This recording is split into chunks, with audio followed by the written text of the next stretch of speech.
How a mother's revenge plot ended in a life sentence. A mother's love is supposed to be a guiding light, a protective force. But what happens when that love twists into something monstrous? What happens when a mother, instead of being the one to stop her son, is the one who encourages him to kill? On the morning of August 11, 2023, 52-year-old Sheila Agee sent her son, Keith, a text message that would seal multiple fates. It read, "If you don't come kill her, you an MF bitch." This wasn't just a flash of anger. It was the starting pistol for a premeditated murder, egged on by the one person who should have stopped it all. This is the story of how a son's misguided rage and a mother's toxic influence led to a brutal murder in the middle of a Home Depot, landing them both in prison for the rest of their lives. This case is a shocking look into how a family bond can turn absolutely deadly. If you find these explorations into the psychology of crime compelling, make sure you subscribe to the channel and hit that notification bell so you don't miss our next investigation. Before this was a tragedy, it was a life. Brooklyn Sims was just 18 years old, a young woman with her entire future ahead of her. Friends and family remember her as vibrant and hardworking, but her most important job was being a mother. Brooklyn shared a young daughter, Casey, with her on-again, off-again boyfriend, 20-year-old Keith Agee. Brooklyn was dedicated to providing for her little girl, who was just 2 years old at the time. She had recently started a new job, working alongside Keith's mother, Sheila Agee, at a Home Depot in Pensacola, Florida. It was meant to be a fresh start, a chance to build a stable life for herself and Casey. She was trying to figure out co-parenting and young adulthood, completely unaware that the people closest to her child were plotting her murder. The relationship between Brooklyn and Keith was complicated, but no one could have predicted the darkness brewing just beneath the surface, a darkness fueled by a baseless accusation and an unthinkable betrayal. The Agee family, from the outside, might not have seemed unusual. Sheila Agee was a 52-year-old mother and grandmother. Her son, Keith, was a 20-year-old father. But beneath that surface was a deeply dysfunctional dynamic. Keith was known to have a serious temper. His own grandmother even testified that he had anger problems and could get out of control. While his relationship with his mother was turbulent, they were also bound by a fierce and ultimately destructive loyalty. The spark for this murder was a lie.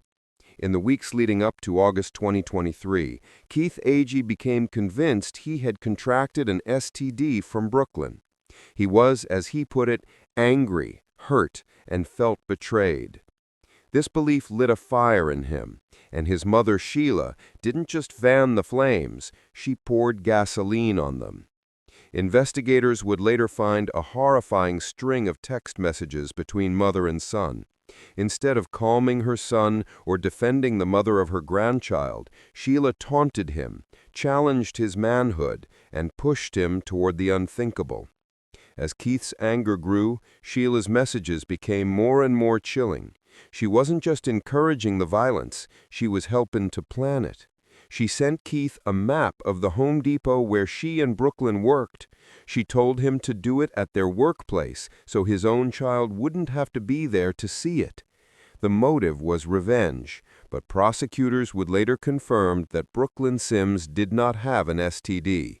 The rage, the planning, the murder, it was all for nothing. The morning of August 11, 2023, started with a chilling act of deception. Sheila Agee drove Brooklyn Sims to work, a seemingly normal part of their routine. Brooklyn walked into the Home Depot, ready for her shift, completely oblivious that she had just been delivered to her own execution by her killer's mother.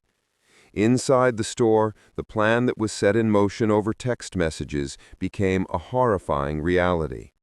Keith Agee, armed and fueled by the rage his mother had stoked, arrived at the Home Depot. He found Brooklyn at her workplace and opened fire. The 18-year-old mother's life was violently ended in a hail of bullets. An autopsy later revealed she had been shot multiple times, with some wounds inflicted at close range.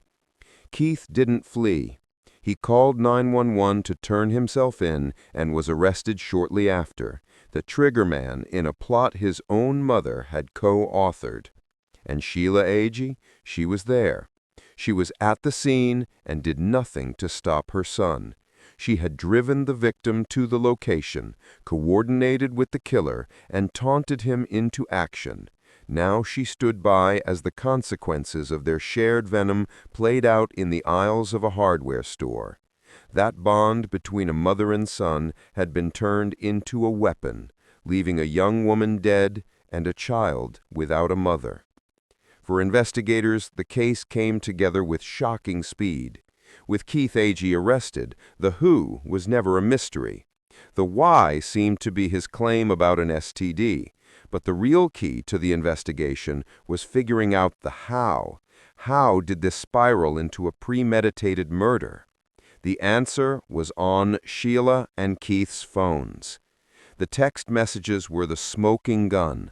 They weren't the words of a concerned mother trying to calm a bad situation.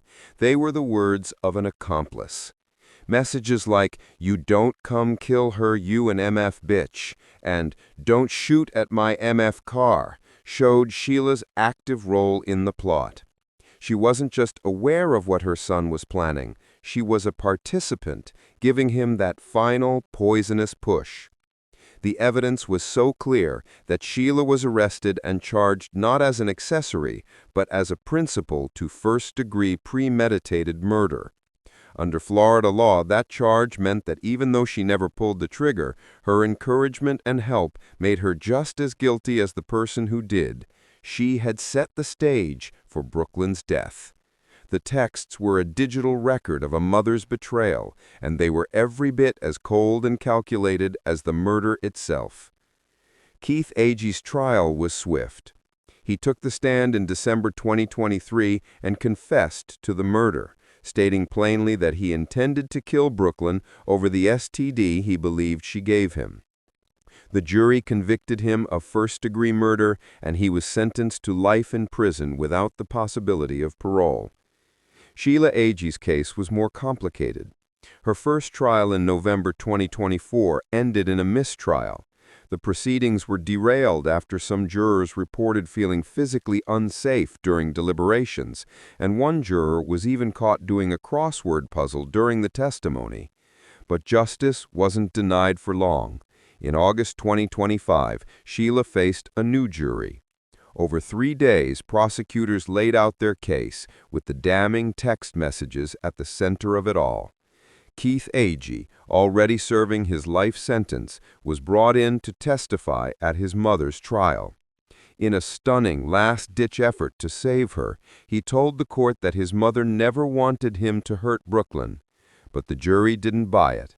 After deliberating for less than 3 hours, they found Sheila Agee guilty of principal to first-degree premeditated murder. The charge carried a mandatory sentence. Just like her son, Sheila was immediately sentenced to life in prison without parole.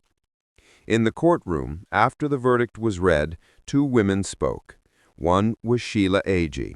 Before her sentencing, she admitted her failure, telling the judge that she had failed Brooklyn, failed her granddaughter, and failed her son. She said she was sorry from the bottom of her heart, but she didn't ask for forgiveness. The other woman to speak was Brooklyn's mother, Cornelia Sims. She stood in court and spoke of her profound loss, saying, "I'll never be the same." She also spoke of the true lasting victim of this tragedy, Casey, the little girl who was now being raised by her grandmother. Cornelia told the court that day Casey lost her mother, her father, and her other grandmother. By all accounts, Casey is a thriving little girl who looks just like the mother she will grow up never knowing. A son's misplaced rage and a mother's unforgivable encouragement destroyed multiple lives. Two people will now spend the rest of their lives behind bars, but the real life sentence belongs to a child who has to grow up in the shadow of this senseless tragedy, knowing her father killed her mother and her grandmother helped him do it. The story of the Agee family is a dark reminder of how corrupted love and unchecked anger can lead to the ultimate destruction. What did you find most shocking about this case? Share your thoughts in the comments below. And as always, thanks for watching.